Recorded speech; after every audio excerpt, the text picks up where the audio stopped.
This video is second in a series of videos where we head up the road to Virginia to compare the state's two biggest theme parks that are only about a 45-minute drive away from each other. They both put on a Christmas event, and we are going to discuss which one was better.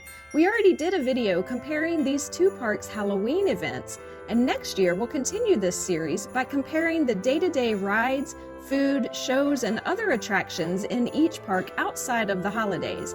But in this video, we are focused solely on their Christmas events. Plus, this year, we visited the kings of theme parks, Walt Disney World and Universal Studios. We'll add both of those into our discussion towards the end. Let's start with Busch Gardens Williamsburg's Christmastown, which still has a few days left, as the final Christmastown event this season is January 2nd. One thing we love about this event is their shows. Their Globe Theater in the England section of the park is the site of their best show, Scrooge No More. This retelling of Charles Dickens' story of Ebenezer Scrooge is a musical with original songs and upbeat choreography. We love this show. It is the best Christmas show we've ever seen in a theme park. Next up was Celtic Fire, a Christmas celebration. This Irish dance show has long been a popular show during the summer at Busch Gardens Williamsburg. But this was the first year they performed a Christmas version of the show at Christmastown. The choreography here was amazing to watch. This was the second best Christmas theme park show in Virginia this year. They also have a great figure skating show that we've seen in the past at Christmastown called 'Twas That Night. We missed it this year because that show was not performed opening weekend when we went. But it's a great chance to see professional skaters in this show based on the classic poem, A Visit from St. Nicholas. There was a show for kids featuring Sesame Street characters. There was a musical performance called Unto Us based on the biblical story of the first Christmas. The Christmas shows at Busch Gardens Williamsburg are amazing. Kings Dominion, a Cedar Fair-owned park, also had Christmas shows at their WinterFest event, open weekends now through January 9th. The night starts off with a tree lighting ceremony featuring some singers and dancers and Santa Snoopy. One thing we liked about both the Halloween and Christmas events at Kings Dominion is they had an opening ceremony show to start the evening on their main stage. It really set the mood for the rest of the night. Speaking of Snoopy, there were two other shows featuring the Peanuts characters. There was one small show in the Peanuts section of the park that featured Charlie Brown and friends singing about some of their favorite Christmas traditions. The park also has an indoor theater that hosts a Christmas spectacular featuring both the Peanuts gang and some non-costumed singers and dancers as well. There were smaller shows on stages throughout the park, such as the Jingle Tones, Holly Jolly Trolley, and Jingle Jazz, all of these shows featuring performances by groups singing different genres of music and dancing along to well-known Christmas tunes. Sounds of the Nativity was a show featuring hymns and songs about the birth of Christ in Bethlehem. They also had a petting zoo featuring animals that may have been in the stable when Jesus was born, right next to the stage this show appears on. And there was also a Christmas parade. We didn't see it as the parade was not featured opening weekend when we attended, but we did eventually see a YouTube video of the parade as we were curious what it was like. It was nice, but pretty short. But like all good festive Christmas parades, it ends with Santa riding in on his sleigh. So the other big draw for the holidays is the Christmas decorations. Busch Gardens Williamsburg does this right. This park has been named as the world's most beautiful theme park for 28 years running by the National Amusement Park Historical Association. To the already beautiful park is added lovely decorations and theming, including over 10 million Christmas lights. The park's train turns into the Christmastown Express, taking you on a tour of the decorated park, including several scenes of lights that you can only see from the train.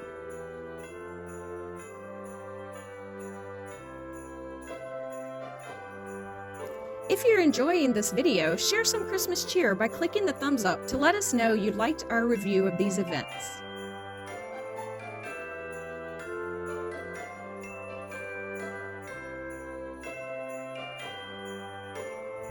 The decorations at King's Dominion are pretty awesome in their own right.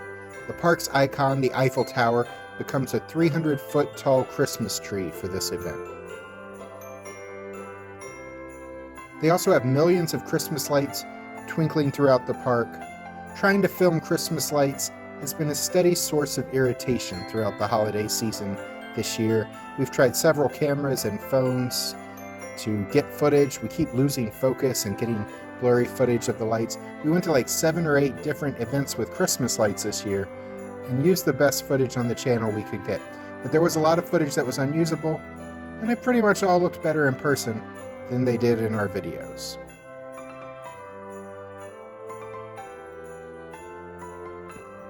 While the park doesn't have a train ride through lights, they did set up light displays based on the 12 Days of Christmas along the route of their Blue Ridge Tollway ride. We didn't see this because I didn't know it was happening until late in the night, and Blue Ridge Tollway is not a ride I would otherwise visit.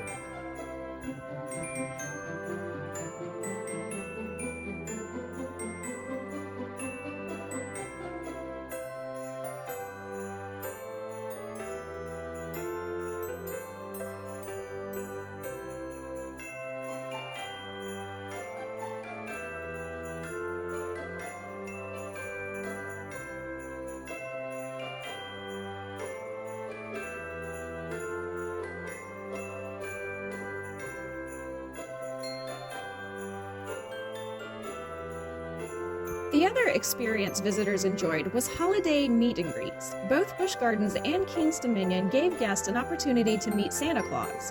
Busch Gardens additionally had the opportunity for kids to get their picture with Sesame Street characters.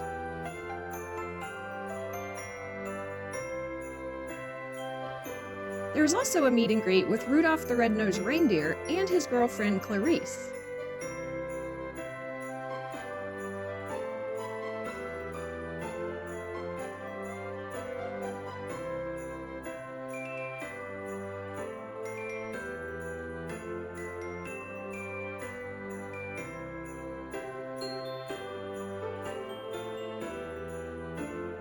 And nearby there was Frosty the Snowman as well as Gingy the Gingerbread Man. At King's Dominion, there were chances to meet the Peanuts gang, and there were also over 30 holiday characters walking through the parks who would stop and talk, like Jack Frost, the Ghosts of Christmas Past, Present, and Future, elves, and a lot more. These characters were willing to take pictures with guests and were really fun to talk to as they stayed in character throughout the conversation. So which Christmas event was better? We both thought Christmas Town at Busch Gardens had better shows and more decorations and lights, and that is what it takes to win the Christmas event category.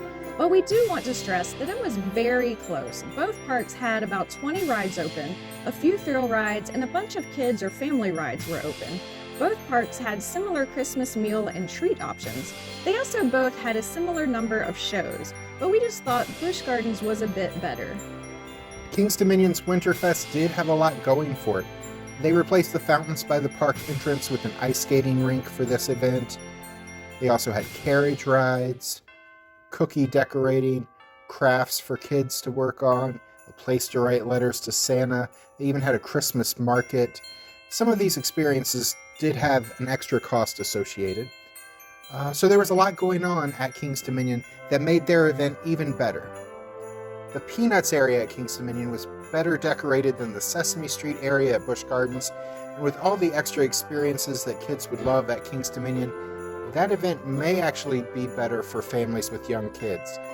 King's Dominion is also a better choice economically. Tickets to King's Dominion were $32 in advance and $45 at the gate, which is less than the cost of tickets to Busch Gardens Christmas Town, which start at $59.99. We really did like both of these events and would encourage people to try both events. But if you can only go to one, Busch Gardens would be our first choice. Unless you have young kids, which case you should look into the activities at King's Dominion's WinterFest to see if that one might be better for your family. We also got to experience Christmas events at Walt Disney World and the Universal Studios parks in Orlando. So we're going to briefly discuss which theme park Christmas event we enjoyed the most, including both of the Virginia parks and the Florida parks that we visited. My favorite was the Christmas events of Universal, which is kind of a surprise because I don't really love the Universal parks. They have a lot of thrill rides and motion simulators, which are more of Jack's thing than mine, but they did Christmas so well. They had the Universal Parade, the Grinchmas show, the decorations all over the park, the Christmas tribute store, the Christmas treats. It was all just really well done. We were even there on one of the weekends that Mannheim Steamroller was having concerts at the park, and that was absolutely amazing.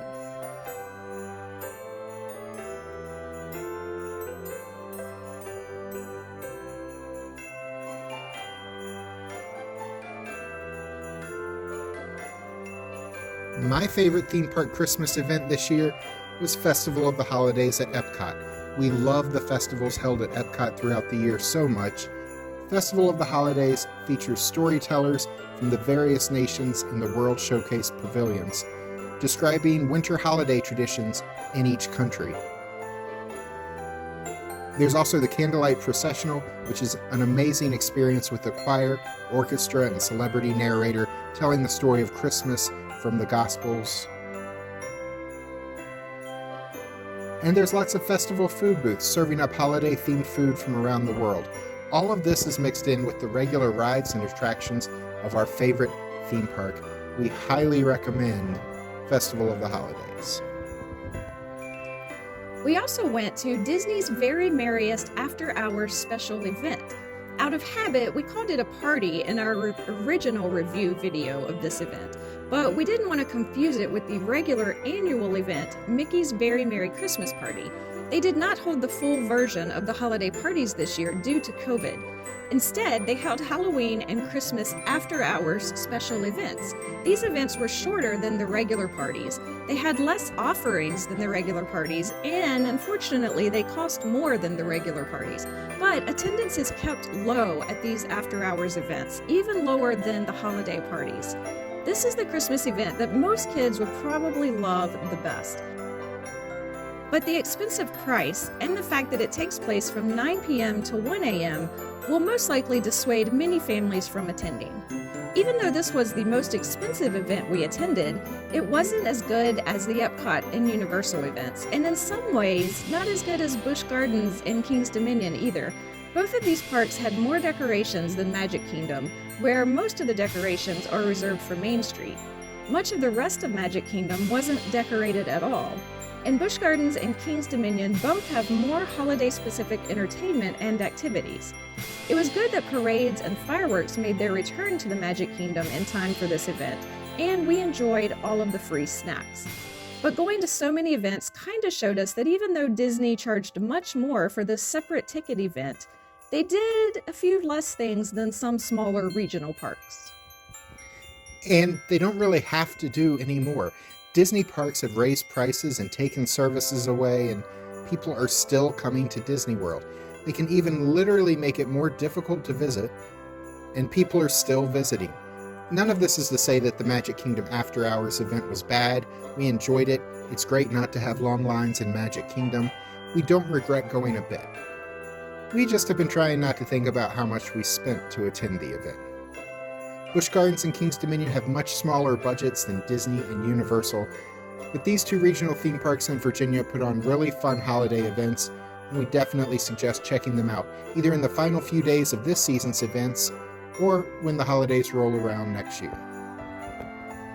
We haven't mentioned Dollywood in Tennessee. We put a video out about their Smoky Mountain Christmas event that Jack's brother visited, and he shared his experiences with us. A lot can change in the next 11 months, but we are hoping to visit Tennessee next year to see that lovely event in person. Until then, this concludes our Christmas vlogs. What Christmas events, light shows, or other attractions did you attend and enjoy this year? Let us know in the comments below. And with that, we're signing off from our final video of 2021. I'm Alice. And I'm Jack. Click on the link at the end to watch our Christmas 2021 playlist. May we all honor Christmas in our hearts and try to keep it all the year. We'll see you next time. We're traveling through.